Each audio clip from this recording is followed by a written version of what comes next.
creativa, qué es lo que nos gustaría recomponer, rehacer.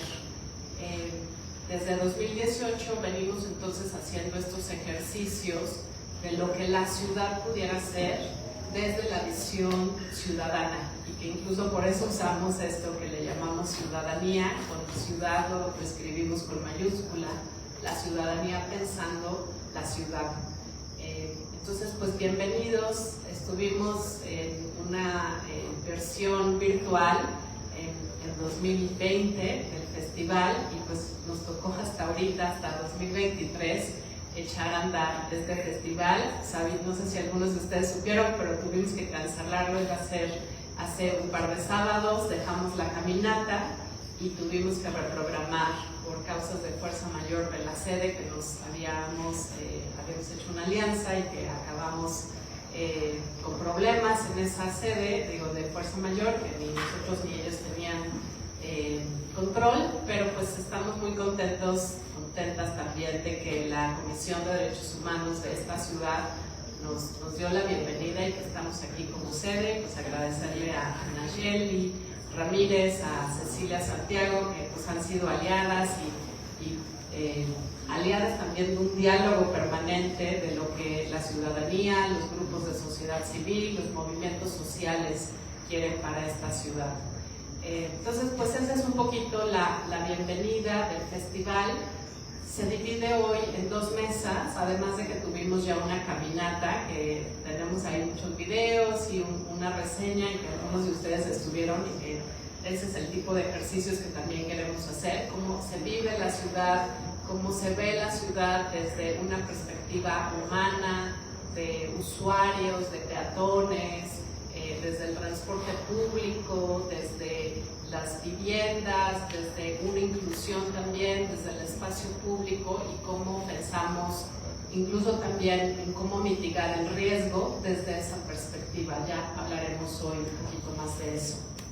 Entonces, pues agradecerles que están aquí, agradecerles también a las personas que nos siguen de manera virtual en redes sociales. Mi nombre es Mónica Tapia, soy directora de Ruta Cívica, y pues realmente esto es un ejercicio con el Consejo de Ruta Cívica. Ahorita los iré presentando también, que están con nosotros algunos de sus integrantes, con la membresía que tenemos, con expertos, expertas, y esta es también pues una visión para construir ciudad a futuro y como de manera incluyente, como queremos que sea la ciudad. Empezamos con una primera mesa sobre ordenamiento territorial, y Manuel hablará también en particular sobre el tema de agua, que este año ha sido pues dedicado también a tener estas travesías del conocimiento, del descubrimiento, y entender mejor el fenómeno de agua y riesgo y cómo están vinculados. Pero para nosotros, y ya hablaremos en la siguiente mesa un poquito más, el agua es un tema transversal, afecta de maneras diferentes a muchos aspectos, y creemos que también el explicarlo no es para dar miedo, para apanicar, para que haya colapso inmobiliario, en algunos momentos nos han dicho, sino al contrario, para apropiarnos y para reconstruir y para entender desde este riesgo. Y sentimos que el tema de ordenamiento, de inclusión, de vivienda, de movilidad, siempre decimos que la política de ordenamiento territorial es la mejor política para todos estos componentes. Entonces empezaríamos desde esa perspectiva. La política de ordenamiento territorial es la política para el agua, es la política para la movilidad, es la política para la vivienda, es la política para la inclusión. Entonces empezaremos a hablar desde eso, y sobre todo también en esta coyuntura donde está en discusión, o esperemos que esté en discusión, pareciera que no hay discusión, pero esperemos que esté en discusión en el Congreso local, el Programa General de Desarrollo y el Programa General de Ordenamiento Territorial. Y creo que presento a las personas que están en la mesa, y luego me regreso a hablar ya de estos instrumentos y de por qué la política de ordenamiento. Pero bueno, pues tenemos aquí al doctor Armando Rosales. Armando es consultor del Banco Mundial, y bueno, también es integrante del Consejo Directivo de Ruta Cívica. Muchas gracias, Armando, por estar aquí. Laura Freyermuth. Muchas gracias, Laura. Laura pues ha sido uno de los integrantes fundamentales desde Ciudadanía, desde el sismo, casi que el día 1 o 2 estábamos ya ahí trabajando. Ella es politóloga por la UNAM y con una maestría en estudios de sustentabilidad, igual por la UNAM, y pues una líder comunitaria, trabajo, desarrollo comunitario desde hace muchos años, representante de Cocopacos en Coyoacán, entonces nos hablará también en ese sentido desde esa perspectiva. Y Manuel Llano, Manuel es director de Cartocrítica, una gran organización siempre aliada, siempre decimos, no, eso no hace Cartocrítica, esperen, todo eso no hace Cartocrítica, pero pues un poco desde la ciencia ciudadana y desde los datos y el manejo que la ciudadanía puede hacer de estos datos, y no solo en agua, como ahora nos hablará, sino en recursos naturales en general, ¿no? Minería, fracking, petróleo, energía.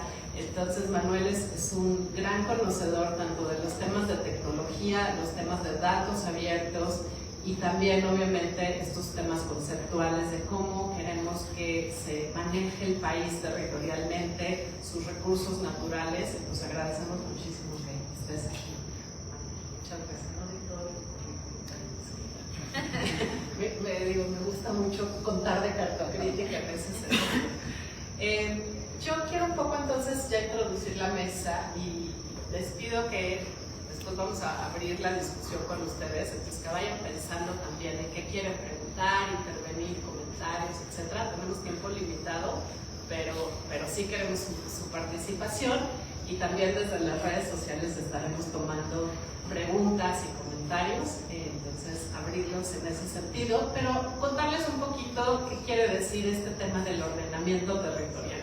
Yo soy autodidacta totalmente en eso, nunca estudié nada de esto, tuve que aprenderlo a la mala incluso, porque era así como las mega obras y los megaproyectos y me tocaban un poco y fue como, a ver, ¿qué es esto? ¿No? Y entonces aprendí que era movilidad sustentable, que era el ordenamiento, a partir de diálogos con muchos expertos. Y creo que para mí este tema de por qué la política o el ordenamiento engloba muchas otras políticas o da derechos, es un derecho clave en muchos sentidos, al derecho humano, al medio ambiente sano, a la movilidad, etc., pues se basa sobre todo en esto de decidir qué se construye dónde, y digamos hasta qué altura o qué densidades. O sea, los arquitectos saben muy bien de esto porque ya más bien les tocan los planos, las reglas ya hechas, ¿no? Como a los abogados. Los abogados también les toca, hay que revisar la ley y hay que ver para cuánto tengo permiso. Pero realmente pues los permisos son realmente reglas de la ciudad. ¿Y cómo se crean estas reglas sobre la ciudad? Pues es eso, ¿dónde puedo construir qué, dónde? Pero al mismo tiempo me parece que esto es fundamental en el ordenamiento, y donde no puedo construir y debo de conservar, ¿qué? ¿Por qué? ¿No? Esas serían como dos preguntas muy clave. Y hemos tenido desde hace muchos años los marcos teóricos donde nos dicen, por un lado va el desarrollo urbano, que es esto de dónde construir qué, y por el otro lado va el ordenamiento ecológico, que es lo que protege a la naturaleza. Bueno, el ordenamiento territorial es, digamos, las dos cosas, sobre todo en los últimos años, y el paradigma cambia cuando decimos, es que la ciudad no es ciudad de campo, no, la naturaleza, el recurso natural, el tema de lo verde, la infraestructura verde, la infraestructura azul, es naturaleza dentro de la ciudad. Entonces no podemos construir, digamos, el campo y la ciudad de manera opuesta, o el bosque o el río fuera de la ciudad. También tenemos que pensar justamente en esas áreas urbanas, en esos ríos, en esos lagos y en esos ecosistemas como parte de la ciudad, y por lo tanto deben de estar juntas. Y entonces en ese sentido no es tener desarrollo urbano, incluso lo que se está ahorita pensando es esto, se tiene que abrogar, o sea, quitar la ley de desarrollo urbano y pero reformar la ley ambiental, y entonces crear este marco de qué es el ordenamiento territorial con todas sus múltiples categorías. esto que lo digo ahorita muy sencillo, han pasado muchas, bueno, yo creo muy sencillo, pero han pasado muchas décadas para llegar a esto. Y lo que ha sucedido es que, pues normalmente decíamos, ¿a quién le toca decidir sobre la altura o sobre la densidad o sobre si puedo aquí construir un agroproyecto, un centro comercial? ¿Y a quién no le toca? Y esto también ha pasado muchas décadas, es decir, le toca a la alcaldía, ¿no? O antes delegación. No, pero también le toca al Congreso, y actualmente hemos visto como de pronto sale una iniciativa en el Congreso diciendo se va a discutir este cambio de uso de suelo de un terreno baldío o de una construcción, y se van a construir aquí 6 pisos. El Congreso lo tiene que aprobar. No sé si lo habrán visto, pero en nuestros chats territoriales y vecinales sale eso de ¿alguien vive en tal lugar? Pues está saliendo esta iniciativa donde hay que cambiar, quieren cambiar este uso de suelo. Entonces le toca al Congreso, no solo le toca a la alcaldía, pero también estamos viendo como y de pronto de dónde salió este edificio de 50 pisos, ahora estaba leyendo la noticia que iba a ser un edificio de 100 pisos en Monterrey, no sé si la vieron, pero pues ¿quién está autorizando un edificio de 100 pisos? Bueno, pues resulta que está Sedubi. Sedubi es parte del ejecutivo, del gobierno central, es decir, de la ciudad. Entonces no solo le toca al Congreso, al legislativo, no solo le toca a la alcaldía, sino también le toca al ejecutivo. Y luego de pronto uno ve y dice, pues ¿a quién le toca proteger este parque o este río? Ah, pues a nadie. No, pues a SEDEMA, pero en realidad SEDEMA no le toca, SEDEMA es la Secretaría de Medio Ambiente, SEDEMA no le toca. Bueno, hace una denuncia en la PAOT, pero pues PAOT dice, no, pues es que le toca a todos y a nadie. Pero el suelo de conservación, ¿a quién le toca? Pues da igual a todos y a nadie. Entonces pareciera que para dar permisos hay muchos responsables, para proteger hay muchos vacíos, ¿no? Eso es parte de esto que estamos queriendo hablar. Y esta discusión se lleva al constituyente en 2016 y se crea pues un consenso frágil, pero un consenso al final con todas las fuerzas políticas ahí representadas, con muchos grupos de sociedad civil ahí en la discusión, y lo que se dice es, bueno, no le va a tocar ni al Ejecutivo, ni al Congreso, ni a las alcaldías, sino le va a tocar al Instituto de Planeación. Y ese Instituto de Planeación en ese momento se crea pensando en que es un órgano autónomo que pues, va a ser transeccional, o sea que no va a depender del gobierno en turno, de las elecciones en turno, o incluso del mismo Congreso, que también están nuestros diputados, los elegimos cada 3 años, sino que va a ser alguien pues, más técnico, incluso no solo es un alguien, sino es un consejo ciudadano, un directorio técnico con especialistas y con ciudadanos y con representación. Toma varios años incluso que se cree la ley de planeación y se queda pues bastante trunca, la verdad no queda tan autónomo como muchas personas que pensamos en el constituyente que se había consensado, y más bien queda pues sí, peleamos mucho que no quedara sectorizado, le llamaban, ¿no? Que no dependiera del ejecutivo, de la jefatura de gobierno, pero pues quedó así, un poco de sin ser del todo autónomo y sin ser del todo sectorizado en gobierno. Ahora, algo que había quedado y que es muy importante decirlo y repetirlo es, desde el constituyente se dijo, como estos son consensos que van a permanecer muchos años, como estos son planes que deben de estar ahí a 10 años, a 15 años, a 20 años, pues debe de haber el titular, la titular del instituto debe de tener mayoría en su aprobación. O sea, debe el Congreso aprobarlo con una terna de un proceso de selección y deben de haber 2/3 partes del Congreso que lo voten. Entonces, pues así sucedió. Fue una terna más o menos chafilla, pero Armando lo hacía muy bien. Entonces, Armando justo fue parte de esa terna, y la verdad es que hubiera sido un excelente titular. Estuvimos discutiendo otras cosas en ese momento, pero pues el Congreso decidió por otra persona. se nombró por 2/3 partes en ese momento, pero el instituto nunca quedó creado del todo. Justo en su consejo ciudadano, hasta la fecha no hay consejo ciudadano del instituto, o sea, uno no puede ir como a hablar con los consejeros, y su directorio técnico a estas alturas pues está muy mermado. De los 15 integrantes solo quedan 3 y nada más. Entonces no hay una discusión ni unos consensos muy activos. Y bueno, lo último, ya hace unos meses el titular, que debió de estar ahí 5 años, renunció. Entonces pues no tenemos instituto, no tenemos titular, tenemos un encargado de despacho, un funcionario de segundo o tercer nivel, sin esta aprobación de 2/3 partes del Congreso. Y ahora lo platico porque es importante entender eso. Y luego tenemos pues en los instrumentos ya un proceso de aprobación, donde por un lado tenemos el Programa General de Desarrollo, que es lo que nos deberá regir, lo que nos va a decir la ciudad de aquí a 20 años. No sé si ustedes lo conocen, los invito a verlo. Es un documento bastante grande, complejo, un poco incoherente, pero bueno, ahí está, sin aprobación todavía.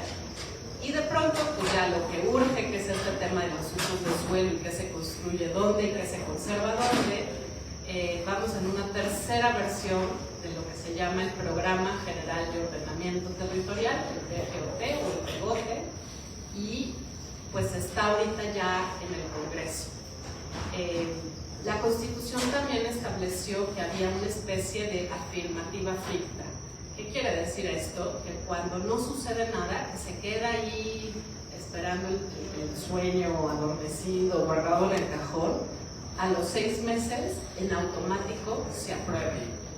Entonces, ¿qué es lo que ha sucedido? Se presentó justamente en junio de este año, y pues el Congreso no ha discutido este documento, y es probable que si el Congreso no lo logra discutir, y eso es justo de los temas, se aprobará por esta afirmativa ficta, o sea, sin discusión, lo que será una primera parte, una primera capa de los usos de suelo de los próximos 15 años.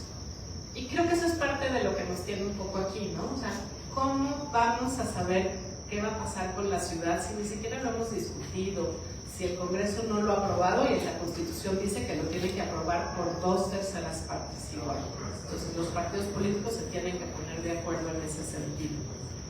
Entonces, pues hasta ahí esto es lo que nos tiene aquí. Esa es nuestra política de ordenamiento territorial. Creo podríamos pues describir como bastante, creo que con buenas ideas en ese proceso del constituyente, con buenos consensos, pero con una muy mala implementación, con una implementación que no ha logrado justo alcanzar la representación, la discusión, el debate que como ciudadanos merecemos, y que hemos estado haciendo como grupos ciudadanos por aquí, por allá, expertos, académicos, tratando de provocar estas discusiones sin ser muy escuchados y sin tener mucha representación, como ya decíamos, de los órganos colectivos adentro.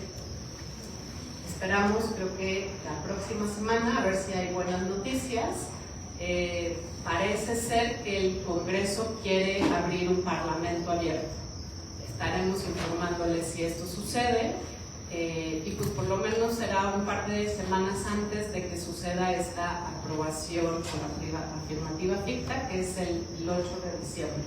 Entonces, pues estaremos contando esto, qué sucede de aquí al 8 de diciembre. Es una fecha muy importante que como capitalinos, y que creo que Laura nos va a contar esto, pero de pronto 5 años después decimos, oye, ¿y por qué le dieron autorización a esto? ¿Y por qué creció la ciudad hacia allá? ¿Y por qué cerramos los ríos? ¿Y por qué nos quedamos sin agua? Pues creo que es muy importante regresar a decir, porque hubo una afirmativa ficta, porque no se debatió, porque se aprobó esto de aquí a 15 años, etc. Incluso yo diría también el sector privado, porque se vale hablar un poco, decir, oye, pero pues quiero invertir aquí, pero no estoy seguro si me van a clausurar, si me van a dar permiso. Y ustedes, muchos futuros arquitectos, esto cuando se pregunten, pero ¿cómo? Sí teníamos el permiso, pero luego nos lo quitaron, pero no estamos seguros si esto se puede construir ahí.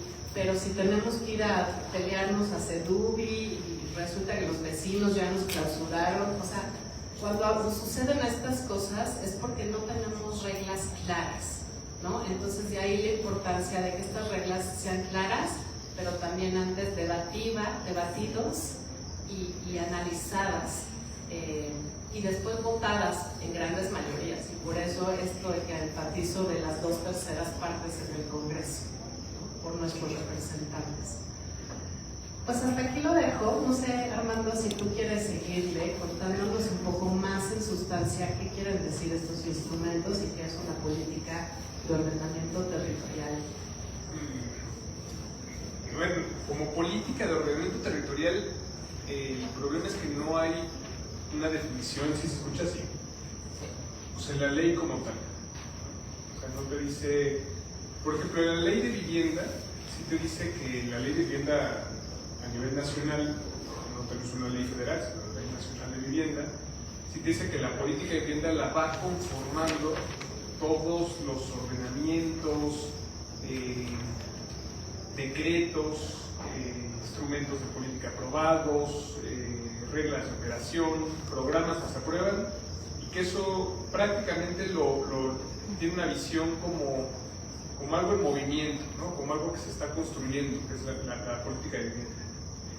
Y ahí yo creo que se ve mucho más aterrizado. Pero la política de ordenamiento territorial, primero en el país es nuevo, no es, son 2 o 3 estados los que han intentado tener una visión de ciudad y de desarrollo urbano y de lo que se construye integrada a una visión de los ecosistemas del territorio, pero es el espíritu del constituyente, o sea, no tener esa visión artificial en instrumentos legales, en 2 fuentes de derecho, de, por un lado, vamos a normar y a regular lo que son las áreas de protección ecológica y el suelo de conservación, y nuestros ríos y lagunas y nuestros ecosistemas alrededor de la ciudad, y por el otro lado donde sí se puede construir y normarlo con otra fuente de derecho, con otra ley, ¿no? Con la ley de desarrollo urbano.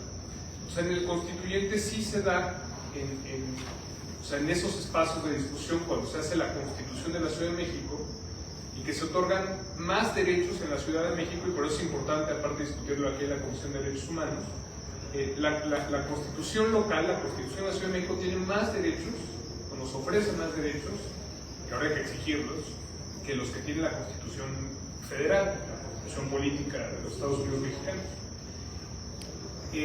Y ahí se vislumbraba que para ordenar, para que sea sustentable o tratar de hacer sustentable en un futuro la Ciudad de México, tenía que integrarse y tener una visión holística de todo el territorio. Luego, la propia Constitución de la Ciudad de México nos dice que el derecho a la Ciudad de México, o sea, el derecho a la ciudad, como este derecho que ya mencionó Mónica, transversal, interdependiente, y que son muchos, o sea, y que es la suma de muchos derechos. O sea, el derecho a una vivienda adecuada, el derecho al agua, o sea, a que tengamos agua en nuestras casas, los servicios de agua y saneamiento, el derecho al medio ambiente sano, el derecho a vivir sin ruido, el derecho a la movilidad, a una movilidad segura y sustentable, por ejemplo. Todos esos derechos sumados son los que garantizan el derecho a la ciudad, o que en suma y de manera transversal constituyen el derecho a la ciudad. Y la Constitución nos dice que el derecho a la ciudad se garantiza a través de sus instrumentos de planeación. Y sus instrumentos de planeación, entonces, ¿cuáles son? Son ese Plan General de Desarrollo, el Programa General de Ordenamiento Territorial, y luego los programas de ordenamiento territorial de las alcaldías, que mientras no existan siguen siendo los programas de desarrollo urbano de las alcaldías, y luego los programas parciales. Entonces, esos instrumentos de planeación, y así lo dice la Constitución, son los que garantizan el derecho a la ciudad. O sea, es el vehículo, el medio a través del cual la ciudadanía puede exigir que se cumplan y que se garanticen todos sus otros derechos. Y esos instrumentos de planeación, pues son los que nos dan las reglas, y primero nos dan, o nos deberían de dar, una visión de ciudad, de cómo queremos que sea la ciudad en un futuro. O sea, lo que se decida modificar hoy en un instrumento de planeación se va a tardar en materializar. ¿Por qué? Porque los procesos de cambio de la ciudad, de edificación, de construcción y de cambio de las estructuras también sociales, no solo espaciales, o sea, no solamente de cuando empiezan a cambiar y a crearse nuevos edificios con nuevas alturas, con nuevas densidades, con nuevas normas de ordenación que nos obligan a tener remetimientos, a guardar la relación de alturas con los vecinos, a guardar las relaciones de alturas y de densidades dependiendo del ancho de las vialidades en la ciudad, a nuevas formas de vialidades, a nuevas formas de movilidad, a nuevos espacios seguros. O sea, eso se tarda, o sea, los procesos constructivos son tardados, pero también los cambios de las estructuras sociales, de zonas que se gentrifican, que zonas que van transformándose, de zonas que expulsan a la población, de zonas de conservación de pueblos y barrios originarios, esas estructuras también van modificándose con un proceso muy lento. Entonces, los instrumentos de planeación que prevé la ciudad, este Plan General de Desarrollo que nos dice Mónica, este Programa General de Ordenamiento Territorial, son instrumentos que van a estar en vigencia una vez que se aprueben y cuya fecha límite de aprobación es ya en un mes, menos de un mes, el 6 de diciembre creo que es la fecha que se le vence de esos 6 meses que dice Mónica, a partir de lo que los presentó la jefa de gobierno al Congreso, y que si el Congreso no los aprueba entrarían automáticamente en vigor, o sea ya casi llega ese día. Son instrumentos que nos van a guiar más o menos la visión de ciudad para los próximos 15 años en el caso de ordenamiento territorial y para 20 años en el caso del Plan General de Desarrollo. Entonces, no es cosa menor, porque como veamos la ciudad, y quizá pues a algunos nos toque, a algunos otros no, pero seguramente a gran parte del auditorio sí. En 15 años, como ustedes vean la ciudad, los resultados del éxito o del fracaso de la visión de ciudad, del éxito o el fracaso de la política social de la ciudad, va a depender de esos instrumentos de planeación, del Plan General de Desarrollo y del Programa de Ordenamiento Territorial. O sea, de eso es la magnitud. O sea, si vemos zonas mucho más densas y que de repente vemos edificios de 30, 40 pisos en algunas zonas, o zonas que siguen en la pobreza, o asentamientos humanos todavía irregulares en zonas de riesgo no mitigable en la ciudad, va a depender de esos instrumentos. O sea, de ese tamaño es la importancia, sobre todo para el quehacer, digamos, de lo que se va a construir y lo que no se va a poder construir en la Ciudad de México en los próximos 15 años. Ahora, dicho eso, aparte del proceso, yo diría y quisiera hacer el llamado de atención de qué sí está y qué no está, como dijo Mónica, o sea, de cómo vamos en el proceso. Primero, el Programa de Ordenamiento Territorial, el Programa General de Ordenamiento Territorial, al igual que el viejo Programa General de Desarrollo Urbano, divide la ciudad, va a ser una zonificación primaria, o sea, nos va a decir la zona urbanizable y la zona no urbanizable o de conservación en la ciudad. Y en esa zona no urbanizable de conservación en la ciudad, debería de tener desde ya ciertas normas y programas de manejo y de ver cómo vamos a hacer que el suelo de conservación en la ciudad no solo se mantenga, sino se conserve de manera adecuada. Y eso no está todavía en la actualidad.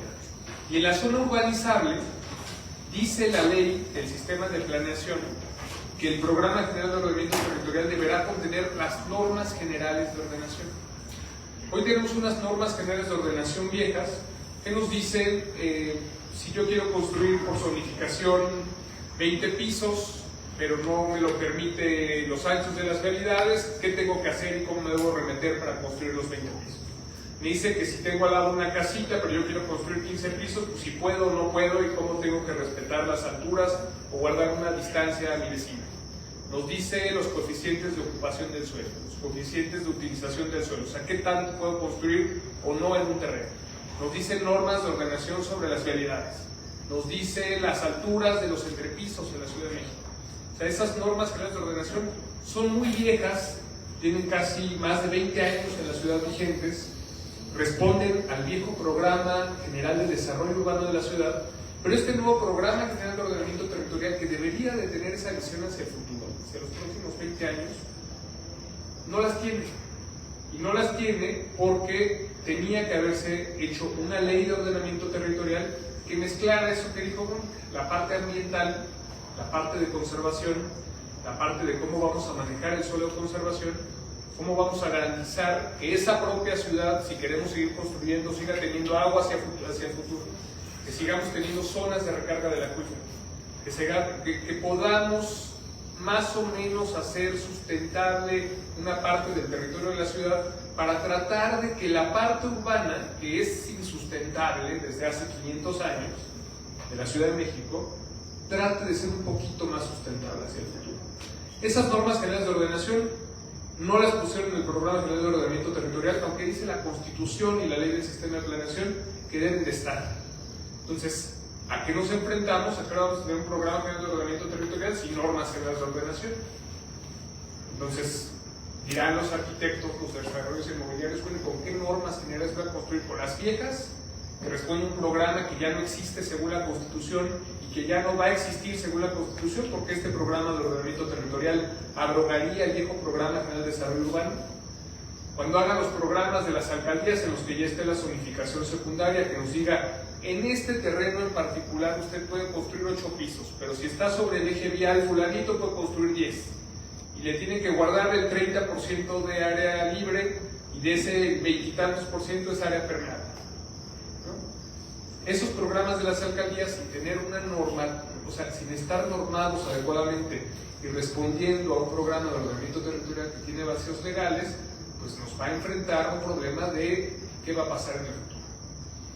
Entonces, más allá de lo que sí está dicho y descrito en el programa, me preocupa muchas veces lo que no está. Y dentro de ese que no está, me llama mucho la atención, y ayer me entrevistaban en Animal Político, por el caso de Acapulco y del su atlas de riesgo y del reglamento de construcción de Acapulco y de qué había pasado en Acapulco, y va a sacar a Animal Político una nota que están preparando al respecto en Acapulco. Entonces yo les decía, bueno, o sea, indiscutiblemente es un llamado de atención a los arquitectos. Veamos los edificios que eran un cascarón y que quedaron nada más el esqueleto, ¿no? Punto. Es un verdadero llamado de atención a los desarrolladores inmobiliarios y a los arquitectos que diseñaron y planearon esos edificios. Le digo, pero a diferencia de los sismos o del sismo 2017 en la ciudad o de los sismos anteriores, no hubo estructuras que colapsaran. Las estructuras formales, hechas formalmente en los procesos de construcción, que colapsaron. Ningún edificio se cayó. Así que lo hubiera volteado el viento y hubiera colapsado su cimentación y se hubiera caído. Sí, el desastre es mayúsculo, ¿no? Como no se había visto. O sea, estamos hablando de 50,000 viviendas que son pérdida total. O sea, se requerirían un poco más de 15,000 millones de pesos para hacer la vivienda mínima, para restituir esas 15,000 viviendas. 15,000 millones de pesos es lo que se ha gastado esta administración en los programas de vivienda en todo el sexenio. Entonces, 15,000 millones de pesos es una fortuna. Y lo que me llamaba la atención, digo, los atlas de riesgo, pese a que nunca había ocurrido un huracán de esa magnitud, sí decían, oigan, pero esta zona es de riesgo, ¿no? Entonces, identificaba adecuadamente las zonas de alto riesgo dentro de la bahía de Acapulco, en las que ya se sabía que un ciclón tropical podía causar daños. O sea, eso ya estaba en el atlas de riesgo. La manera en la que lo internaliza la sociedad, que se difunde hacia los arquitectos y que se difunde hacia los planificadores y a quienes hacen caso de esos atlas de riesgo, ya es otra cosa, o sea, la construcción social del riesgo. Bueno, ¿cuál es el problema de este programa de ordenamiento territorial? Que eso, o sea, la identificación de esos riesgos de manera adecuada y el incorporarlos en la visión de ciudad futura no está. O sea, se sigue planeando como se planeaba antes, ¿no? Nada más estamos dando una zonificación primaria, estamos delineando algunas estrategias y por ahí todavía abre la puerta el Programa General de Ordenamiento Territorial en algunos de los asteriscos que tienen las líneas de acción, que dice y se podrán regularizar los asentamientos humanos informales. Y cuando estén en zonas de alto riesgo, en las que podría ocurrir deslizamientos ante lluvias intensas, en el que un ciclón todavía más fuerte como el que tuvimos ahora de Otis genere lluvias durante 3 días en la Ciudad de México, y no es que no haya pasado, o sea, hay registros de que pasó en 1624 y en el siglo XVIII, lluvias que duraron una semana y que terminaron inundando la ciudad por 3 años. O sea, abre la puerta el Programa General de Ordenamiento Territorial que dice esos asentamientos humanos irregulares se pueden regularizar. Incluso en el suelo de conservación, en la zonificación primaria, define algunas zonas prioritarias que les llaman, en las que define sobre una gran parte del suelo de conservación de la zona subponiente de la Ciudad de México, que es zona apta para introducir infraestructura del bienestar. O sea, para introducir infraestructura sobre suelo de conservación en las que realicen también humanos irregulares. ¿Qué es la infraestructura para el bienestar? Todavía no sé, porque no viene descrito en el proyecto. Y luego viene, con esto cierro, por ejemplo, en la modificación que se hace después de un proceso de consulta ciudadana fallido, que ahorita de eso yo creo que van a platicar mis colegas, viene que no se autorizarán megaproyectos. Sorpresa, ese instituto de planeación con un encargado de despacho sin titular, etcétera, que no tiene una junta de gobierno, que no tiene un consejo ciudadano, que no tiene un consejo metropolitano, que no tiene una visión metropolitana, acaba de emitir unos lineamientos para construir megaproyectos. Y aunque se están prohibiendo, o dice que se van a prohibir los megaproyectos, no hay ley y no el programa general de ordenamiento territorial o este proyecto que está por aprobarse en unas semanas no nos dice que es un megaproyecto. O sea, no lo define. Es un megaproyecto, porque es grandote, chiquito, mide 1000 metros cuadrados, 999, 998 o 2000. O sea, no sabemos. Entonces, imagínense un arquitecto cuando llegue y le digan, oye, es un centro comercial, y diga, oye, pero me estás pidiendo un centro comercial de 15.000 metros cuadrados, eso no es un megaproyecto. No, pues porque la ley no dice. O sea, ¿cómo sabemos que sí es un megaproyecto? ¿Por qué no es un megaproyecto? Y un programa es para darle, no solamente para garantizar derechos a todos los ciudadanos, que ese es el objetivo principal, sino también es para dar certeza jurídica a todos, como decía Mónica, tanto a la ciudadanía, para ampararse y defenderse y garantizar sus derechos a la ciudad de un medio ambiente sano, como para un desarrollo inmobiliario que quiere invertir y que quiere construir y desarrollar algo en la ciudad. Debe tener las reglas suficientemente claras para poderlo hacer. Y en este caso lo deja tan abierto y tiene tantos vacíos legales y tantos problemas que pues, la visión de ciudad a futuro está incompleta.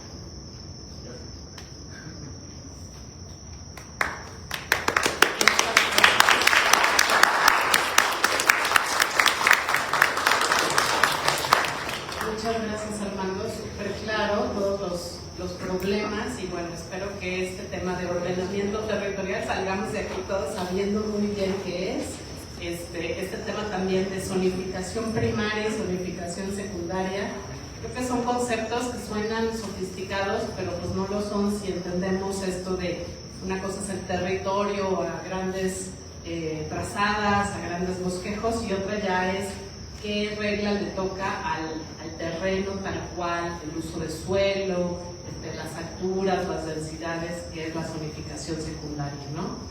Entonces muchas veces estamos peleando por zonificación secundaria y otras veces estamos peleando por esta zonificación primaria de los bosques, los ríos, el riesgo, incluso los límites de la ciudad. Creo que es otro tema también decir que la Constitución dice que los programas definirán los límites de la ciudad, o sea, dónde deja de la ciudad de crecer, pues este programa tampoco tiene los límites. Entonces, en ese sentido, incumple con este mandato constitucional.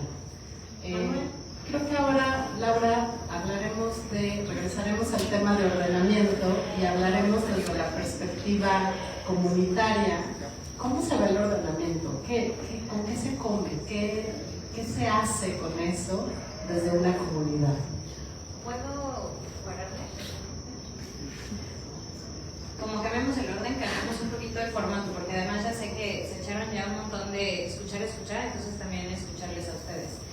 ¿Quién me puede ayudar levantando la mano de quién vive en lo que sería Ciudad de México?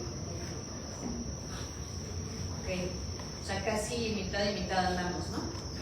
¿Quién me puede decir? Y estas preguntas son a veces delicadas de responder, y es un ejercicio de confianza. Creo que ustedes no están siendo grabadas, entonces no se preocupen, nadie se enterará de eso más que nosotras. Y se los digo porque son preguntas que luego yo hacía en unos ejercicios que hacíamos comunitariamente en los Pedregales, y eran temas de los que todos nos quejábamos, pero cuando nos preguntaban nuestra propia vivencia, a nadie nos pasaba. Entonces por eso les digo, con confianza, ustedes pueden levantar la manita. Entonces ya quedamos que somos mitad y mitad Ciudad de México, mitad área conurbada. ¿Quién de ustedes, retomando este tema de Manuel, que está teniendo un problema ahorita de abasto de agua? Que diga, al menos una vez a la semana no hay. Que levante la mano. Es el momento de las confesiones, no juzgaremos a nadie. Ok, como un tercio. ¿Quién de aquí es propietaria de la casa donde vive? Los papás. Sí, propietarios, toda la familia, sí, ustedes. Que la escritura esté a su nombre. ¿Quién tiene en la escritura el nombre de la propiedad donde vive? Bajó a una persona, 2 personas, 3, 4 personas. O sea, esto es real. Sí. ¿Quién de ustedes cree que en estos próximos 15 años, porque además hay muchos estudiantes para quienes nos están siguiendo en redes, hay muchos estudiantes aquí presentes, ¿quién de ustedes cree que en los próximos 5 o 10 años, cuando quieran independizarse, van a poder comprar una casa en la Ciudad de México? Sí. Exacto. Viene otra, y a lo mejor aquí se vale no levantar la manita, pero es, ¿quién de ustedes ha observado que sus colonias, que sus barrios, que sus pueblos están cambiando? Que a lo mejor hay nuevos vecinos, nuevos tipos de negocios, nuevos tipos de edificios. Ok, un tercio, un poquito más. O sea, hasta en Cuernavaca está sucediendo. Entonces, esto, ¿por qué un poco este ejercicio de levantar las manos, además de estirarnos un poquito? Bueno, me presento rápido, yo soy Laura Freyermuth, he colaborado en varias ocasiones con Ruta Crítica, con Ciudadanía, ahora con una colectiva que se llama Comunar, que igual mezcla un poco esta cuestión del riesgo y la planeación. Me cuesta mucho cuando dice Mónica, es líder de procesos comunitarios, porque uno siempre dice, no, yo solo estoy participando, pero después de tantos años y tantas horas que sí le dedicas tus horas extras, fines de semana, etcétera, pues es real, ¿no? Es parte de tu vida. Pero platicarles un poco de cómo se ha vivido esto desde lo vecinal, y seguramente mi voz solamente es un cachito de esta gran historia. Contarles que lo que les vengo a platicar no nada más es lo mío, sino que yo para esto traté de hablar brevemente, por ejemplo, con Suburbana, pero también con Natalia Lara, que le agradezco también del Frente de los Pueblos, para contarme un poco de su experiencia. Incluso le contaba ahorita Armando, con un vecino mío que es arquitecto, elegido también de la Facultad de Arquitectura de la UNAM, y con distintas voces que han estado participando en este proceso ya de años. O sea, es difícil pensar que empezó todo en el Constituyente, cuando se empezaban a hacer agendas de cómo nos imaginábamos la ciudad y todo el mundo soñando, hasta ahora, 2023, después de un gran sismo, después de una gran pandemia. Entonces, después de todo eso, aquí estamos todavía tratando de ver qué onda con la planeación y el ordenamiento de la ciudad. Entonces, bueno, reconocer eso, que lo que les cuento viene de este diálogo. ¿Y por qué hago énfasis en el diálogo? Porque creo que es algo que Mónica y Armando nos ponían sobre la mesa.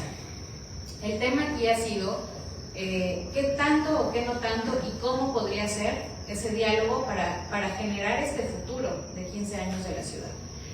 Por un lado, existió sí esta consulta hace casi un año, desde diciembre de 2022. No sé si alguno de ustedes, otra vez levanten la mano, ¿alguien participó en esa consulta? Ok, nos quedamos igual de propietarios de casa, 0, ¿no? O sea, es realmente alarmante porque uno, no solamente, claro que tuvo difusión, pero no todo el mundo se enteró. Y si nos enteramos, a lo mejor no nos quedaba claro a qué se refería o qué es lo que nos iban a consultar. Como en una sesión de 10, 15 minutos, una hora en una placita de mi barrio, me van a decir qué va a pasar para los próximos 15 años de la ciudad. Está difícil, ¿no? Por otro lado, pues hubo quienes sí nos enteramos y estuvimos diciendo, de todos modos acude. El Frente, por ejemplo, lanzó incluso una carta, hicieron algunos muñequitos. ¿Por qué lo digo? Porque sirvió incluso en mi barrio, en otros, para pegarlos en distintas paredes del barrio y al menos decirle a la gente, esto va a suceder. Porque también teníamos el temor de que hubiera gente que se presentara, que tampoco supiera mucho del tema, pero que le explicaran quién sabe qué, que votara así. Y entonces, ¿qué estábamos votando? A pesar de que estábamos en contra de esa consulta, no nada más por llevar la contraria, sino porque incluso hace un año, todo este proceso que nos cantaron Mónica y Armando era completamente desordenado. Todo lo que debió de haber pasado en paso 1, 2, 3, 4, pasó en 5, 8, 7, 1. Entonces, desde ahí estaba complicado. Y la otra era esto que les digo, no existía esta información de qué era lo que estábamos pues votando o qué nos estaban consultando. Pero se llevan a cabo estas asambleas. Les cuento un poquito de la experiencia de mi barrio.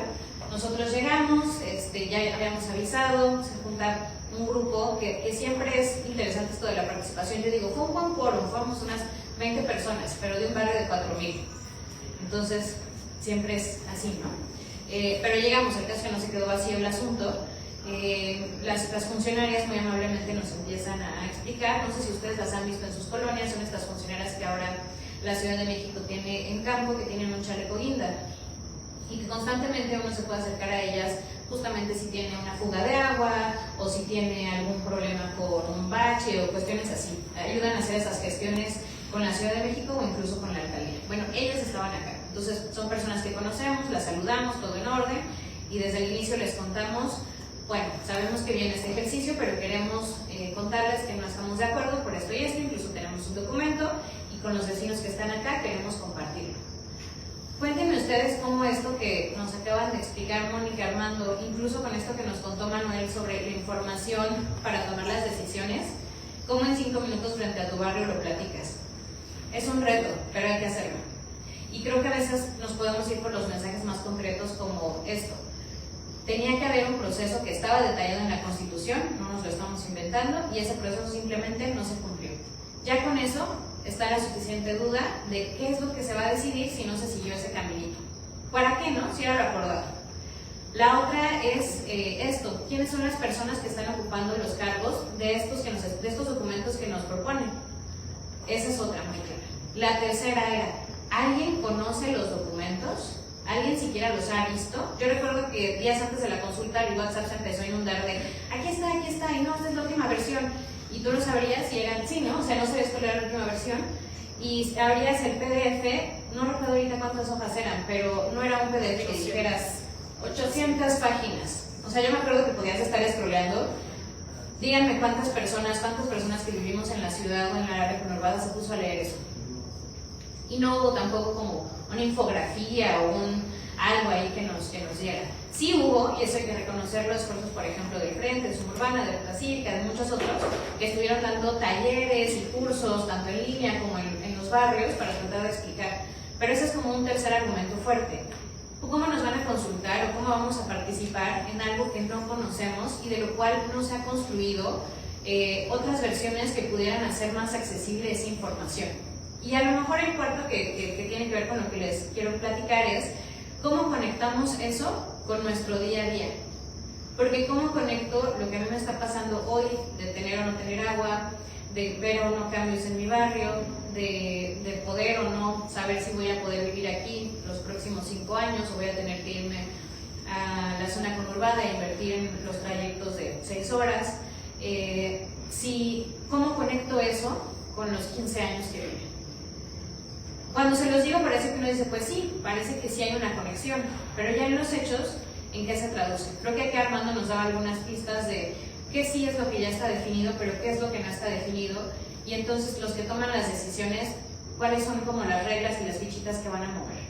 Entonces, eso es un poco el problema en esta cuestión de lo participativo. Hubo esa consulta, digo como anécdota, estábamos leyendo la carta, etcétera, y cuando acabo de leerla, una de estas funcionarias me grita algo que a lo mejor le suena conocido, me dice, ¿y tú cuando estuviste antes involucrada en el bien de lo que sea? Y yo dije, ay caray, no puede ser que el discurso a veces hasta federal esté permeando en una colonia tan chiquita, ¿no? Y me quedé así como que le dije, hasta pues el nombre de la funcionaria, le dije, bueno, no lo voy a decir aquí, ¿no? Pero si tú me conoces, no has ido a tocar mi puerta, siempre estoy participando, ¿de qué hablas, no? Y como que ella misma se dio cuenta de que le había ganado este furor o esta emoción de decir, ¿por qué alguien cuestiona esto que se está trabajando desde el gobierno de la Ciudad de México y que sí estamos cumpliendo con hacer la consulta? Y cuando lo platicamos, incluso despuésito en la sesión, bueno, ahí el acta se firmó que no estábamos de acuerdo, así se fue, después de una historia floja porque no lo querían aceptar, y al final nos acercamos a platicar con ellas y les decíamos, no tiene nada que ver en contra de ustedes, no tiene nada que ver en contra del gobierno de la Ciudad de México, no tiene nada que ver en contra de la figura en ese momento de Claudia Sheinbaum, no tiene nada que ver en contra de estar con Andrés Manuel López Obrador, simplemente tiene que ver con que somos una voz más que habita, que vive esta ciudad y que queremos también estar sentados en la mesa. Tal vez no tenemos toda la información, quisiéramos tenerla, quisiéramos entender, pero tenemos que ser escuchados y tenemos también que ser tomados de manera seria. ¿Cómo podemos seguir con este juego? Es más, no es ir en contra, es cómo sumamos hacia construir ese futuro. Entonces, se los cuento porque también sé que estamos en momentos donde luego lo polarizado es intenso y estos debates pueden quebrar más de lo que nos unen. Al final, 5 años si no tenemos agua, va a dar igual de qué color sea tu chaleco. Al final, si no puedes vivir acá, va a dar igual, ¿no? En 15 años no me quiero imaginar, ¿no? O sea, bueno, Manuel seguramente ya sabe lo que va a pasar en 15 años porque él tiene todos los sistemas prospectivos de información. Ahorita nos hizo ese mini muestra del agua, pero seguramente no es una imagen bonita, ¿no? No es una imagen que se acerque a esa vida plena de derechos humanos que, como nos decía Armando, la primera mitad de la Constitución de la Ciudad de México es una carta de derechos. O sea, si ustedes tienen tiempo, échenle un ojo. Literal, la mitad es carta de derechos, la mitad es esto cómo se lleva a la práctica. Eso por un lado. Por otro, justamente mi vecino me decía, bueno, a ver, desde el urbanismo sí están como los que planean, diseñan y ya nada más ejecutan. Y es muy ordenado, es muy eficiente hasta cierto punto. Si le queremos meter el toque participativo, puede ser en esta consulta, pero ya vimos que se queda corta. Pero entonces, ¿cuál es el otro camino? Me decía, hay como esta otra línea que viene más desde el anarquismo, etcétera, que podemos tener o no coincidencias políticas, y que proponía la autogestión, el ordenamiento y la planeación desde la autogestión. Y hay algunos casos en México sobre eso, y qué implica también para ello. Se supone que son procesos más horizontales, más de diálogo, y me decía, a pesar de que siempre se observa que hay ciertos liderazgos que finalmente pues van influyendo en cada lugar. Y yo reflexionaba, claro, pues los liderazgos los estamos viendo incluso entre estas voces muy diversas que están en estos momentos, incluso aquí, propiciando que sí se haga un proceso de vida. A lo que voy es, no necesariamente el liderazgo es malo per se, pero también hay que reconocer qué tipos de liderazgos existen hoy en nuestros barrios, colonias y pueblos. Armando nos decía que este proceso ha intentado integrar la cuestión ecosistémica con lo social, y yo diría también con lo político. No podemos negar qué es lo que está pasando y por qué se está tratando de definir esto en procesos tan rápidos. Qué es lo que está en juego y cuáles son como las decisiones que se están tomando. Y también en nuestros barrios, ¿quiénes son esas voces que independientemente de este tema u otros están activos? O ustedes mismos que tanto se están involucrando en esos procesos. Sé que siempre nos puede ganar la vida, pero es parte de esa invitación y de esa autocrítica de decir, si queremos también estar en este tipo de diálogo y de ser tomados en serio y de estar sentados, implica también dedicarle, bueno, ustedes ya se lo están dedicando acá, están en este festival, se están enterando, quienes nos siguen en redes también, pero ¿cómo podemos seguir haciendo esta reacción como en cadena? De contárselo, ¿qué crees? Amado, fui a un foro y se trató de esto porque tú sabías que esto va a pasar, y empezar a platicarlo. Y al empezar a platicarlo es como uno empieza a encontrar esas palabras para explicar esto complejo, esto difícil, en algo concreto. Yo les decía esos 4 puntitos. No se ha seguido el proceso, no tenemos información, ya se me olvidaron los otros 2 puntos que les dije. ¿Quién me recuerda? Uno, que no estaban completas las autoridades, y bueno, no te recuerdo el cuarto, ahí está la grabación, pero otro es, tenemos el reloj encima. Tenemos un mes o menos, en realidad el 13 para que se reciban comentarios en el Congreso. Ojo, no ha habido parlamento abierto. Y eso también es algo preocupante. ¿Por qué? Porque algo que ha permeado y a lo mejor tiene que ver con mi punto 1 de no se ha seguido el proceso es, no solo no se ha seguido, sino, no me encanta este término porque lo usa, viene en inglés y no entiendo nada en contra del inglés, pero trato de decir las cosas en español. Seguramente quien tiene alguna práctica feminista la ha escuchado, y es este término del gaslighting, que tiene que ver cuando algo pasa, pero alguien más te dice que no está pasando y entonces hasta tú dudas de ti mismo, de si pasó o no pasó, y como que te manipula con eso. No solamente no ha pasado el proceso que tenía que haberse seguido, sino que además nos han dicho que sí ha pasado. Entonces la mitad de la población, o bueno, por decir la mitad, te dice como, no, ¿de qué hablas? Pero sí se ha hecho. Y tú les dices, no, porque mira, era así, y así, y así, y así, como es complejo casi que hay que tener a la mano una infografía de estos eran los pasos y estos son los que se siguieron, simplemente para demostrar que no se siguió. ¿Y en qué otra cosa no se siguió en esto del Parlamento abierto? Pero ¿cómo nos dicen que sí se está haciendo bueno, se acordaron unos foros en las alcaldías, en Coyoacán, quien esté aquí cerca por acá es el 10, me parece, ahí en la Conchita, mañana viernes, exacto. Y entonces dicen que como los diputados están yendo a las alcaldías, eso es parlamento abierto. Eso no es parlamento abierto. Entonces, aguas, porque no solamente no se cumple, sino nos quieren hacer pensar que sí se cumple. ¿Por qué? Porque en vez de organizar esos foros y de hacer como todo este ruido de que sí se está cumpliendo, no se cumple y se hace el foro en el pleno? Es parte como de ese debate de por qué no se están abriendo esos verdaderos espacios de diálogo. Entonces, bueno, eso también es importante tomarlo en cuenta a la hora de pensar sobre estos procesos. Y lo que decíamos, son un mes para que este término que nos decía Mónica de la afirmativa ficta se cumpla, que si no se le mete mano, se aprueba como está. Y entonces el 8 de diciembre puede quedar aprobado los siguientes 15 años de la ciudad. Y no vamos a saber qué va a estar aprobado. Decíamos, justo van a pasar algunos años hasta que empezamos a ver ya estos cambios operados con cierta legitimidad legal, ahora que a lo mejor ya estaban en práctica, pero ahora están legalizados. Y entonces ahí sí vamos a decir qué pasó. Estamos todavía en 2023, a tiempo de frenar que eso suceda. No me quiero ir tampoco como con el chin, ya todo valió y vamos a morir, sino sigamos con algunas acciones muy concretas. Una creo que es esto, lo de compartir la información. Todos ustedes que son estudiantes, de verdad, yo creo que si vuelven a ver este video, sacan 2 o 3 infografías y sería maravilloso contar con eso. Podemos contactarnos para sacarlo. La otra es quienes están en Coyoacán, por ejemplo, mañana a las 9:30 que es el foro, está programada una marcha desde el kiosco del centro de Coyoacán hacia la Conchita, donde va a ser. Si alguien está por acá, bienvenida. Si alguien quiere llegar después también, pero para afirmar que eso no es parlamento abierto y que lo que queremos no es que le metan mano, no es que lo dejan lo menos peor, porque un diputado también me decía, no, yo soy abogado y lo que yo voy a hacer es dejarla con cosas malas para que después la podamos impugnar. O sea, no se trata de eso, es decir, reposición de proceso. ¿Cuál es así como la consigna clara frente a este tema? Reposición de proceso.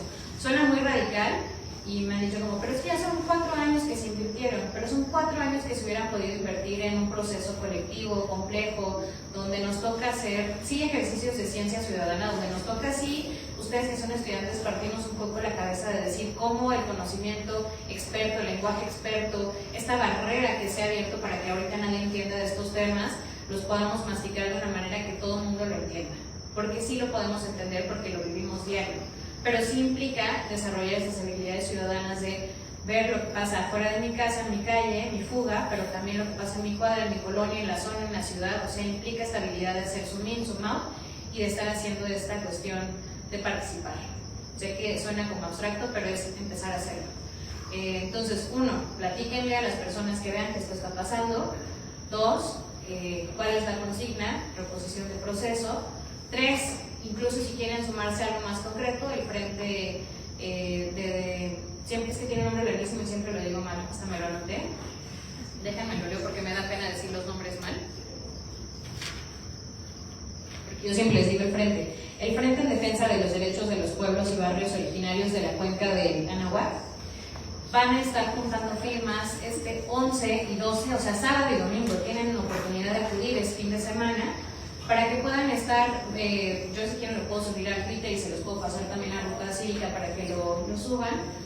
Creo que yo en Twitter estoy como Laufrey, creo, la verdad, algo así, sí estoy, donde están las fechas y los lugares donde van a estar en todas las alcaldías juntando firmas. Hasta ahorita van más, creo que de 12,000 firmas que se han juntado, y es significativo porque incluso son más firmas las que se han juntado ahorita que participaciones en esta consulta que les conté de hace un año. Entonces, puede haber todavía este respaldo. Hace un año casi se logra frenar esto y se logró por esa diversidad de voces que se articularon. Es todavía una oportunidad. De ahí, pues sigamos encontrándonos y construyendo estas opciones de diálogo, como este festival y otros espacios, para que desde las perspectivas diversas, experiencias diversas, podamos también construir esta ciudad que merecemos. Muchas gracias.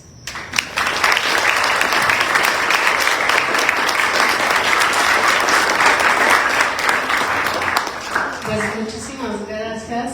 Creo que combinamos muchas voces, ¿no? Como ven, muchas perspectivas. Queremos ahora sí abrir a preguntas, comentarios. Nada más tenemos como media hora en total o menos, 15 minutos nos dice Mitch, y les vamos a tomar como tiempo. Ya sé que nosotros nos tardamos, pero vamos a tomarnos tiempo porque después podemos seguir platicando en un coffee break allá afuera, hay comida, hay relajarnos, salirnos y seguir platicando. Entonces, ¿alguien quiere levantar la mano? ¿O nos vamos directo al coffee break? Hola, ¿te presentas? Sí, ¿qué tal? Ana Gabriela Rosales. Muchas gracias por la exposición. Sobre el programa, sobre el PGO, quisiera saber si realmente sería posible llegar a un consenso colectivo, dado que hay tantos intereses en juego y pues si no se ha logrado en 4 años, o sea, también es porque al final de cuentas hay grupos que buscan ciertas cosas que siempre van a estar en contraposición con otros grupos, ¿no? Entonces, ¿cómo se podría hacer en este nuevo proceso si se repone para que no se termine otra vez reventando por este choque natural de intereses? Buenísimo, muchas gracias, Ana. ¿Tomamos varias? Sí. ¿María o mientras le pensamos? ¿Contestamos? Sí. ¿Contestamos? Sí. Yo creo que tienes razón, Ana. Yo creo que sí, y siempre lo hemos dicho que este es un tema de consensos muy complejos, porque hay muchos intereses, ¿no? O sea, queremos edificios altos o queremos de bajo impacto, ¿no? Chaparritos. Queremos la densidad, que todos vivamos como juntos, obviamente en estas ciudades más altas, o queremos una ciudad más extendida que pues crezca, ¿no? Queremos mantener áreas naturales o no. Y yo propondría que hay como 3 cosas para lograr esos consensos. O sea, una discusión, que digamos, cómo logramos discusiones útiles e informadas, y 2 consensos no perfectos, pero suficientes. Entonces, y creo que aquí tenemos representantes para mí lo que son esas formas. Una es órganos completos de planeación y cómo se pensaron, autónomos, electos por 2/3 partes del Congreso, con representación de distintas voces para que parte de los consensos se construyan desde esos órganos hasta arriba, podríamos decir. Y otro gran tema, que es un poco el que Laura nos presenta, es con rutas claras de capacitación, información, participación y consulta. Y creo que lo que vemos es que ahorita no tenemos ni una ni la otra. Entonces, pero sí decir, y me gusta mucho, lo dice muy bien Laura, no es irnos a nuestra casa y decir todo va a salir mal. O sea, sí se puede, ¿no? Y creo que lo que estamos instando siempre no es el no porque el no. Juntemos firmas, estemos en contra, vayamos al Parlamento abierto, pero propongamos que sí se puede. ¿Cómo se puede? Pues yo creo que es empezar de nuevo con cómo construir el instituto en su modo representativo, convocatoria pública y consensos amplios, y en su modo participativo de consultas, información, metodologías de participación, calendarios abiertos. Y yo creo que hay una, que es la de Manuel, que está ahí, es con información. Entonces también hay algo que no hablamos, pero el sistema de información y el sistema de indicadores que el instituto debió de haber construido no existe. ¿Y desde cuándo estamos? 2019, estamos trabajando en ese sistema de información que no se ha construido, ¿no? Y que seguimos diciendo dónde están los datos, dónde está el sistema. Entonces, para mí sí se puede, es complejo. Nos dijeron desde el 2019, uy, no, es que esa forma como ustedes piensan tardaría mucho. Pues vamos con 4 años y tampoco estamos ahí. Entonces sí tarda. Yo en algún momento lo hicimos el cálculo como entre dos años, ¿no? Más o menos. Pero pues ahorita llevamos 4 y tampoco. Entonces... Yo, fíjate, en una ciudad mayoritariamente progresista, y en la que mayoritaria, casi un consenso, no ha habido discrepancias en cuanto a la visión de ciudad. O sea, en los diferentes proyectos del Programa General de Ordenamiento Territorial no hubo discrepancias serias. Al contrario, cuando se hicieron las críticas casi de todos los grupos ciudadanos, salvo algunos grupos empresariales, a algunas nuevas centralidades, se dijo, oigan, aquí aguas, no se puede, porque estas centralidades ya están saturadas, porque estas centralidades ya la vivienda es demasiado cara, liberar densidad, liberar algunas otras cosas nos puede ocasionar aquí algunos problemas, ¿no? En algunas centralidades, salvo esos casos, no hubo así discrepancias serias en cuanto a la visión de ciudad. Donde sí hubo problemas fue en cuanto a la manera en la que manejamos todo el suelo de conservación en la Ciudad de México y los recursos. Yo creo que ahí sí hubo un problema serio que lo manifestaron todas y todos, en todos los procesos. Pero el principal problema, o sea, de cómo alcanzar el consenso, es el incumplimiento de la ley. Tal cual, así como lo dijeron los compañeros, no se cumplió el proceso. Y lo más importante, o sea, es un proceso de planeación y de diseño urbano, al final de cuentas. O sea, la manera en que estamos visualizando la ciudad. Dice el artículo 4 de la Ley del Sistema de Planeación de la Ciudad. La planeación de la ciudad, en la ciudad será democrática, prospectiva, abierta, participativa, descentralizada, transparente, transversal y con deliberación pública. No hubo un proceso de deliberación pública, o sea, se negó sistemáticamente el derecho a que te escucharan, ¿no? A aceptar los cambios en el Instituto de Planeación a los documentos a partir de un proceso de deliberación. No fue transversal, no fue transparente, obviamente no fue descentralizada, no fue participativa, ¿no? En una propuesta, no fue abierta.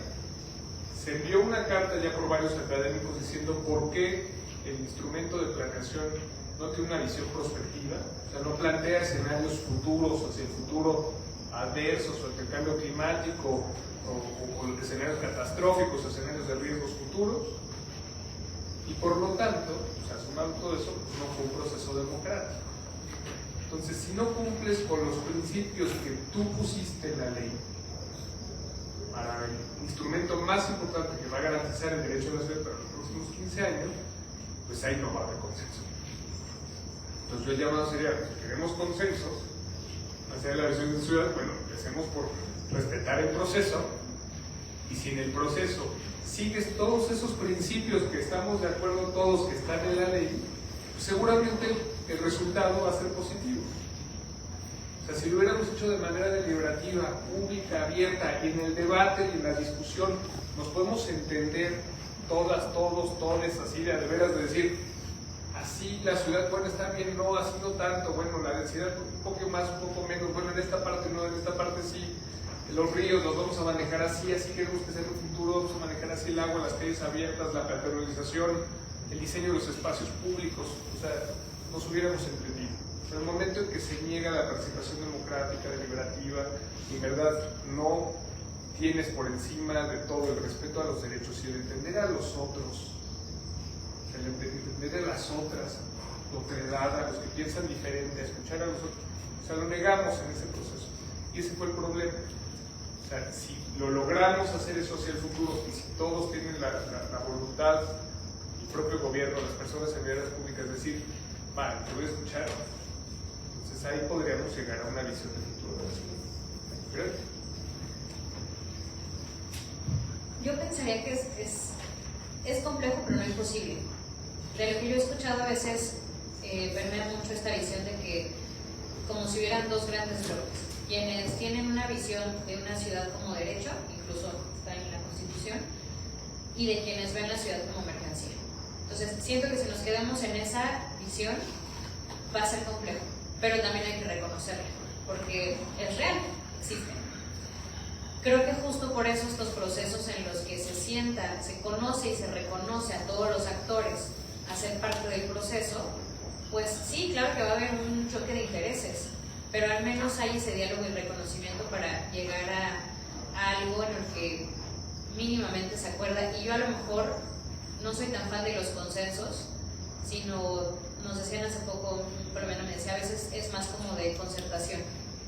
¿Cuáles son como esos mínimos en los que puede funcionar? Y pensar que no solamente es el proceso ahorita de diseñar el texto de los instrumentos, sino el propio instituto, o sea, como toda esa estructura que tiene que existir, sino también cómo vamos a ir dándole seguimiento y cómo vamos a ir reportando que sí se cuide o no se cuide, y eso nos implica también un rol activo. Y en este tema justo del suelo de conservación que nos decía Armando es de los más complejos, cuando les contesto de la consulta, sí hubo muchos vecinos que también salieron a decir que no, pero realmente uno de los fuertes que hubo fue que también Milpalta, Xochimilco salieron a bloquear las carreteras. O sea, los lugares donde están quienes habitan esas zonas están hasta cierto punto con una voz y con una postura. Esa voz y esa postura tienen que estar sentada en la mesa. Nos quedan 3 minutos para preguntas. Ajá. Aquí hay una atrás hasta el... Gracias, gracias.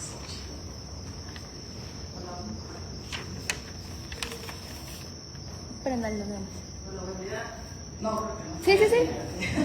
Hola, soy la maestra Sara Muñoz. Y bueno, más allá de preguntar, porque llegué un poquito tarde, estoy corriendo, quiero compartir mi experiencia con relación a los instrumentos. Y bueno, mi tesis de licenciatura y de posgrado fue en función de evaluar instrumentos específicos con relación a suelo de conservación, y en particular para asentamientos humanos, que se cree que ese es uno de los principales factores por el que el suelo de conservación tiene riesgo. Y pues bueno, mis hallazgos de investigación han sido muy puntuales. Uno, que la coordinación interinstitucional ha sido fallida para la implementación de los instrumentos, con base en que cada dependencia tiene su propia información y es el día que no pueden homologar. Es cierto que en las instancias que les corresponde implementar no tienen el presupuesto ni la capacidad técnica para realizarlo. Dos, las personas decisoras con relación a los instrumentos no tienen la información necesaria para poder implementarlos. Eso ya está muy trabajado con relación a, y bueno, yo me di la tarea de trabajar un repositorio muy particular con relación a asentamientos muy trabajados por distintos instrumentos. Uno fue la Comisión de Regulación Especial y el segundo fue la Comisión de Evaluación de Asentamientos Humanos Irregulares, la vigente a la fecha. Y los dos repositorios que he trabajado ha sido en función de que se promuevan acciones en función de atribuciones específicas de instituciones. ¿En qué sentido voy? La Comisión de Evaluación de Asentamientos Humanos Irregulares en este momento vigente habla sobre que se tiene que analizar el origen de la propiedad, situación que no se ha hecho. Entonces, nosotros estamos tratando de inferir a través de contratos privados quiénes son los que han vendido. Y en Xochimilco han sido familias muy específicas, en Tláhuac también y en Milpalta también. Entonces, en Tlalpan también. Entonces, pues trato de incitar a las instituciones académicas. Trabajo muy de cerca con el SEICH, con la UAM Xochimilco, que tenemos un repositorio muy padre, que para que ellos pues sí tengan evidencia específica para que nosotros podamos demostrar quiénes son los que han vendido. Porque a pesar de que hay un discurso muy particular de no, odiamos a los asentamientos, lo cierto es que todos sabemos quiénes han vendido y que son en muchos casos originarios de los pueblos y barrios.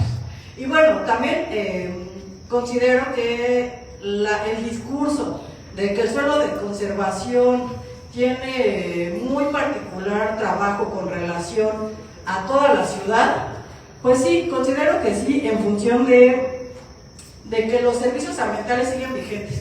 Pero ¿saben qué? O sea, lo puntual es que los asentamientos no son ni quienes están trabajando haciendo actividades para que el suelo se termine. No, no, no. En realidad es la extracción de agua. Son otros factores muy distintos. Imagínense, hay un caso muy particular al lado de la última estación del metro de Tláhuac, donde el suelo completamente ha sido desalojado varias veces en polígonos específicos y dan permiso para una unidad habitacional donde cada uno de los espacios cuesta 3 millones. Entonces, el juego del discurso pues es muy complicado porque finalmente hay leyes que sí tienen que ser a rajatabla para unos y para los que no tienen ningún tipo de ingreso no. Entonces, no sé, es complejo, pero sí se puede trabajar en función, esa es mi hipótesis, en función de las atribuciones. La DGRT en este momento va a recibir mi repositorio para que yo pueda institucionalizar de alguna forma quiénes han vendido y que ellos empiecen a analizar quién de todos los que ingresen documentos pueden permanecer o no en función del origen. Porque bueno, ese es un factor, pero hay otro muy importante, que es todo lo que tiene que ver con riesgo. Yo lo he puesto en la mesa. Toda la Ciudad de México tiene riesgo, ¿saben? Hasta el suelo urbano. O sea, no podemos decir, ay, no, los de suelo de conservación los odio porque no, toda la Ciudad de México tiene riesgo.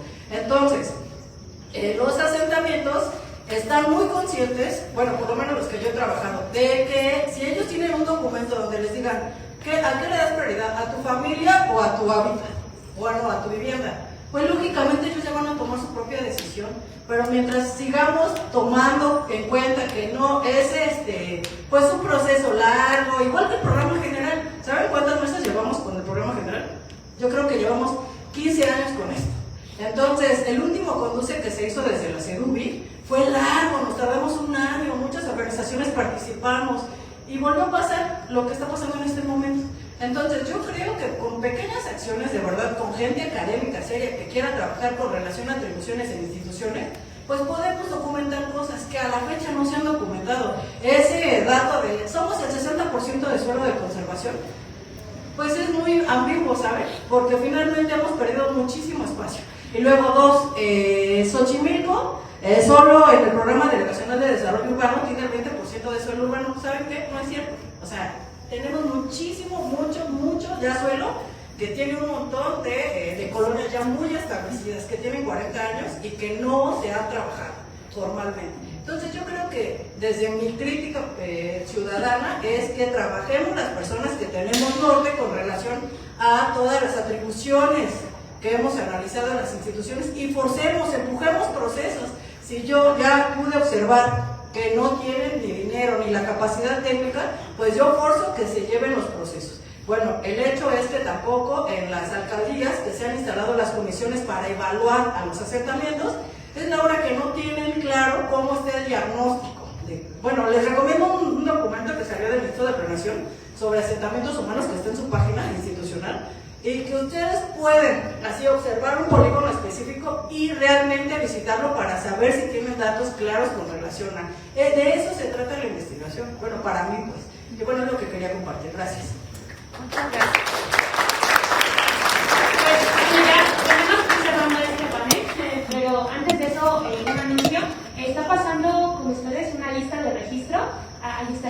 Entonces, les pedimos por favor que los que todos se estén aquí y los que falten, se registren. Va a haber un pequeño receso, entonces todavía los que falten por registrarse, sí les agradeceríamos mucho si pueden también entrar a registrarse en esta lista. Y finalmente, un agradecimiento a Carlos Ponente. Sí, adelante. Bueno, pues muchas gracias, Sara. Nos interesan mucho estas perspectivas. Y creo que yo quiero dejar también un mensaje oyendo a Sara y volviendo a la pregunta de Ana, de si se puede. O sea, hace que eran 5 años, 6 años, no teníamos un atlas de riesgo público, ¿no? O sea, no sé si se acuerdan, pero hubo un debate después del sismo de dónde estaba el atlas de riesgo y dónde estaba el atlas de riesgo. Y en ciudadanía, la verdad de lo que nos sentimos muy orgullosos en este momento es que el atlas de riesgo es público y tiene 28 millones de consultas. O sea, se puede, ¿no? En 3, 4 años. ¿Y qué se necesitó? Pues alguien que dijera, sí, podemos hacer esto público, sí se puede hacer, sí se puede consultar. Y lo que también quiero decir es que desde el Consejo de Resiliencia, del cual también formamos parte, hemos hecho muchísimo trabajo de este que habla Sara, ¿no? De entregar datos, de trabajar polígonos, de trabajar discusiones, y los tiene el Instituto de Planeación porque se entregaron formalmente. Sin embargo, no están incorporados en los instrumentos, ¿no? Entonces, ese es un poco el debate. ¿Sí se puede? Clarísimo que se puede.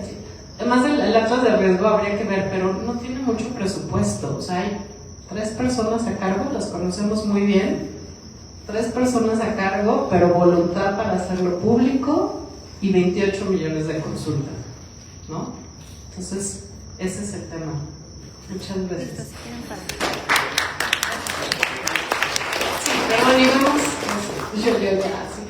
vamos a un break y ahorita regresamos para los que están en redes, como en unos 15 minutos. Ahí Estamos siempre de hay vuelta. aquí afuera. Sí.